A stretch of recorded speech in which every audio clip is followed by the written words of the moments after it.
एक प्रोफेसर ने बताया कि एक बड़ा सुनाती कारखाना चलते चलते अचानक बंद हो गया। कारखाना के इंजीनियर उसको दोबारा चलाने की कोशिश में कामयाब ना हो सके। आखिर एक बड़े एक्सपर्ट को बुलाया गया। वो आया तो उसने कारखाना का एक राउंड लिया। उसने उसकी मशीनें देखी। उसके बाद वो एक जगह रख गया। उसने कहा कि एक हथौड़ा ले आओ। हथौड़ा लाया गया तो उसने एक मकाम पर हथौड़े से मारा। उसके बाद मशीन हरकत में आ गई और कारखाना चलने लगा। इस एक्सपर्ट ने वापस जाके 100 पूंड का बल्ब भेज दिया। कारखाना के मैनेजर को यह बल्ब बहुत ज्यादा मालूम हुआ। उसने एक्सपर्ट के नाम अपने खत में लिखा कि आपने तो कोई काम किया नहीं, यहां आकर आपने सिर्फ एक हथौड़ा मार दिया।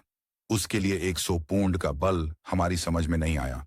बराह करम आप हमारे नुमाइंदा को मजीद और ज्यादा बेहतर तफसीलात अता फरमाएं with further and better particulars.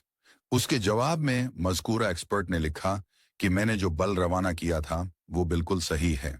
असल ये है कि 9 पूंड और इंडी शलंग तो ये जानने के लिए हैं कि मशीन में गलती किया है और कहाँ है, और एक शलंग हथौड़ा उठाकर मारने के लिए 99 पाउंड और 19 पैसे उस दुनिया में सबसे ज्यादा कीमत इल्म की है।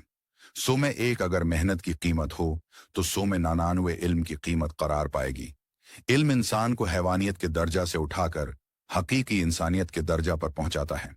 इल्म इंसान को इस काबिल बनाता है कि वो सारी दुनिया से ज़हनी गज़ा लेकर ज्यादा बेहतर तौर पर अपनी जिंदगी की तामीर करे। वो अपनी जिंदगी की ज्यादा बेहतर और ज्यादा कामयाब मंसूबा बंदी कर सके। इल्म के बगैर हर आदमी गैर कामिल इंसान है और इल्म के साथ हर आदमी कामिल इंसान।